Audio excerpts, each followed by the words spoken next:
हमारे जीवन में कितने उतार चढ़ाव आते हैं।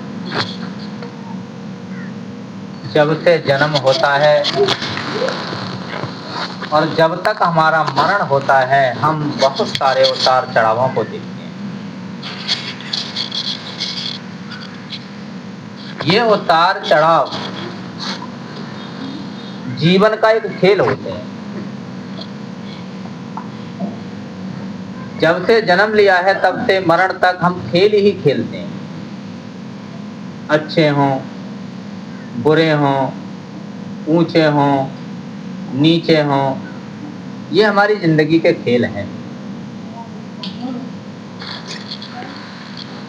अच्छा, एक चीज हमारी जिंदगी का एक अहम हिस्सा होती है, वो होती है हमारी जिंदगी की सबसे बड़ी अहम बात कि हम ईश्वर को कितना ध्याते हैं, हमारी ईश्वर के प्रति निष्ठा कितनी है।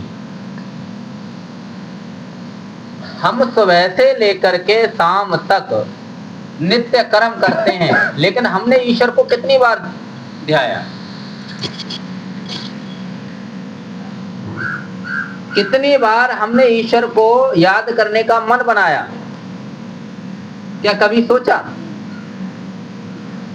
माताएं सुबह उठने के बाद में जब तक सोती हैं, बेचारी काम में लगी रहती हैं। चिंता किसकी है? हमें कर्म की, है ना?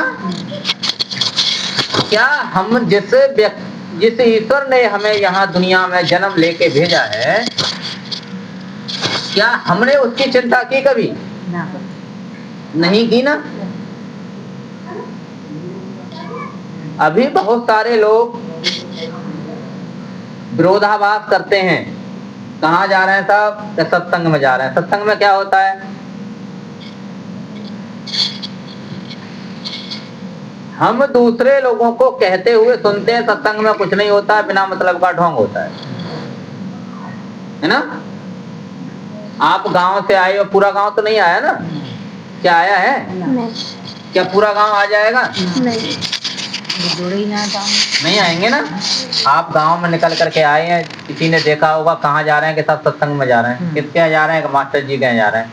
अरे वो कब से सत्संग वाला है वो, है ना? अच्छा, हमारे घर पर एक मूर्ति होती है, चाहे वो शिव शंकर की हो, चाहे वो गणेश भगवान की हो, वो केवल ईश्वर से जुड़ने का एक माध्यम ही तो है। क्या आपके चढ़ाए हुए कोई वो खाती है? हैं जी? क्या देखा है कभी खाते हुए आपने? गांव में चामड़ मैया है, आप उससे पूजा करने जाते हैं, घी अमृत जो भी कुछ है आपके पास जो हो बन पड़ता है उसे चढ़ाने जाते हैं। क्या खाते हुए देखा है? नहीं, नहीं देखा ना। तो ईश्वर क्या खाते हैं? ईश्वर भाव खाते हैं। ईश्वर क्या खाते हैं? भाव खाते हैं। ईश्वर आपके मिठाई के, आपके दूध के, आपके पैसे के भूखे नहीं है, वो केवल भाव के। उन्होंने केवल आपका भाव देखा है। अगर आप चामड़ पर एक बूंद दूध चढ़ा के आए हैं तो उसका भाव देखा है, किसने मुझे समर्पित किया है।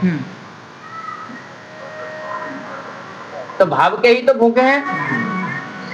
आज जिन गुरु महाराज के शरण में हम बैठे हैं,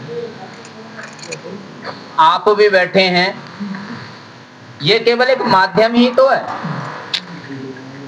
अभी मेरे बेटे का आज जन्मदिन है, तो आज मैं डीजे भी तो बजवा सकता था। आज मैं 2000 रुपए का डीजे करता, पूरे दिन अश्लील गाने चलते उस पे, माताएं बहनें जाकर के उस पर नाचती। क्या ईश्वर का नाम लेने का टाइम मिलता? नहीं। भले ही आधा घंटे, 1 घंटे, 2 घंटे जो ईश्वर का निमित्त दे रखा है, उतने दिन हमने ईश्वर का नाम तो लिया। किसी भी माध्यम से हमने ईश्वर को ध्याया, ईश्वर को ध्याने का माध्यम तो बन रहा है। बन रहा है नहीं बन रहा?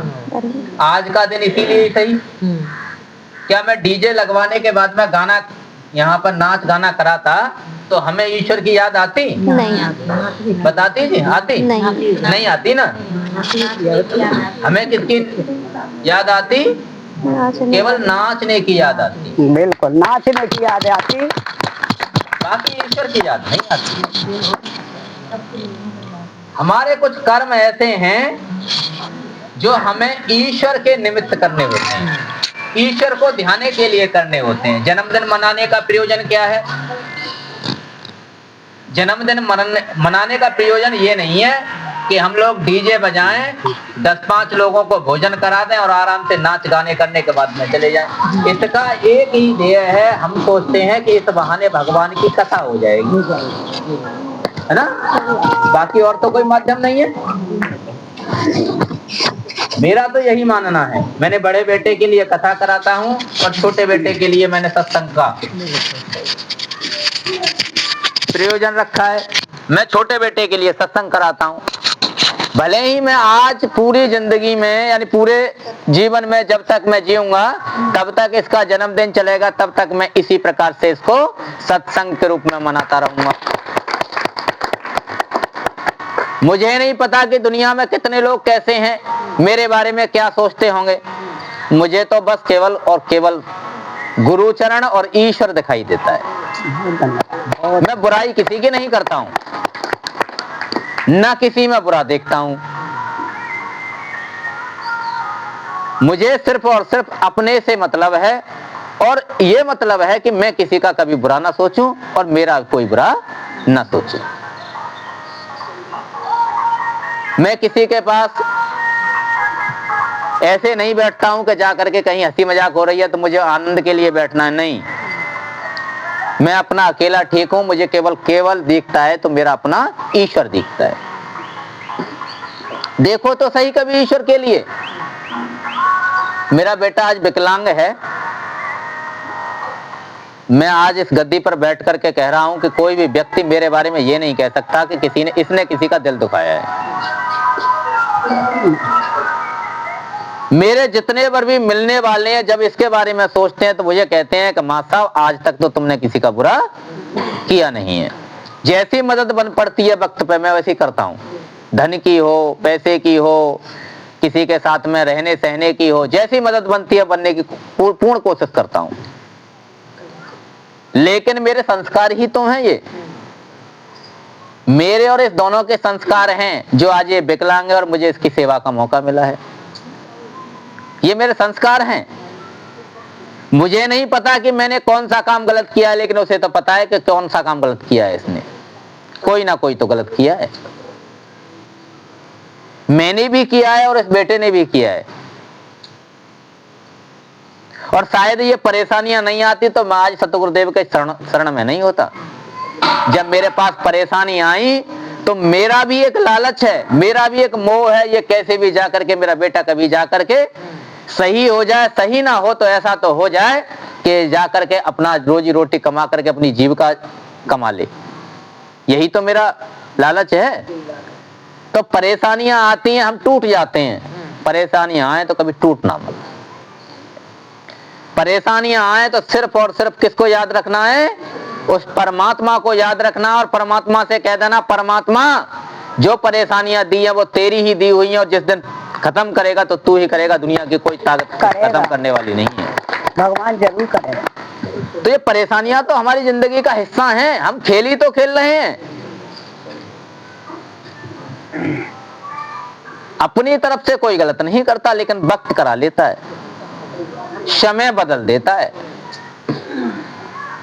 समय ही सब कुछ कराता है, समय ही बलवान है। अच्छा ये बताइए कि हर काम हम सोच के कराते हैं। अभी बेटी की शादी होनी है तो पंडित जी के पास जाते हैं, पंडित जी पत्रा खोलो, है ना। पंडित जी शुभ मुहूर्त दिखा करके बेटी का विवाह की तारीख तय करते हैं। कथा करानी हो तब पंडित जी के पास जाते हैं। या किसी विद्वान व्यक्ति के पास जाते हैं, सब काम करते हैं नहीं करते, हम सब पूछ के करते हैं, कोशिश करते हैं कि कोई विघ्न बाधन ना आए, लेकिन फिर भी आ जाती है। आती है नहीं आती? माता सीता और भगवान राम का स्वयंवर होने से पहले उनकी जो भावरों की बेला थी, उसके लिए बहुत बड़े बड़े विद्वानों ने कुंडली खोज खोज करके बताया था कि इस वक्त पर इस बेटी की भामर पड़ेंगी, और भामर पड़ने के बाद में क्या सीता ने दुख नहीं भोगे? 14 वर्ष का वनवास भी है जी। भगवान राम के लिए क्या होना है? तिलक होना है, राज तिलक, राजा बनने वाले हैं। सबसे बड़े विद्वान संत कौन? गुरु वशिष्ठ जी शुभ घड़ी शोध रहे हैं कि इस दिन जाकर के भगवान राम का राज्याभिषेक होगा और इस वक्त पर होगा, है ना? लेकिन उस घड़ी को भी टाल दिया। क्या राम राजा बने? नहीं बने ना। और हम लोग दोष देने लगते हैं एक दूसरे के लिए, तेरी वजह से ये हुआ है ना? लग्न तो हम सबकी शोध लेते हैं, क्या किसी के जन्म की लग्न शोधी है आपने? क्या किसी के मरण की जन्म लग्न शोधी है कभी आपने?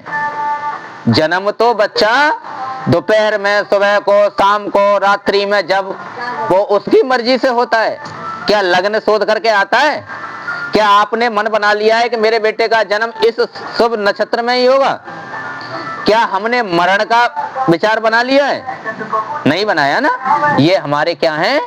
कर्म हैं। क्या है? ये हमारे कर्म हैं, और इन कर्मों के अनुसार ही हम इस दुनिया में अपना भोग भोग रहे हैं।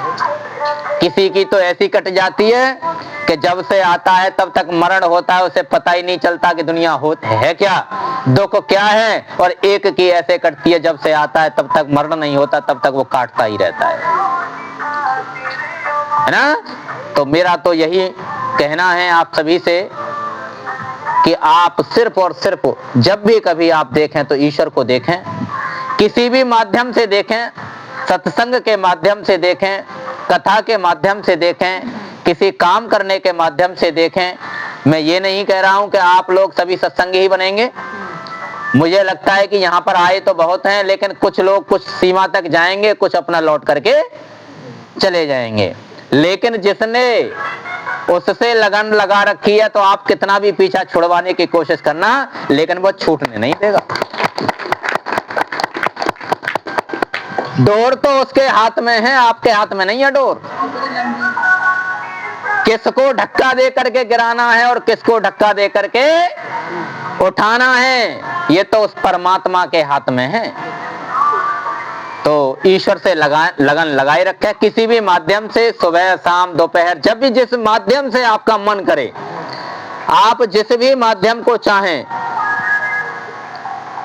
कि मुझे इस प्रकार से ईश्वर को ध्याना है, आप पर बाध्यता नहीं है, लेकिन उस परमपिता परमात्मा को हमेशा याद रखें। इसी के साथ मैं अपनी वाणी को विराम देता हूँ। बोल सतगुरुदेव भगवान की जय। बहुत अच्छा उन्होंने, देखिए मास्टर जी ने जो बात बताई है, थोड़ी देर पर इसको समझना है, ठीक है।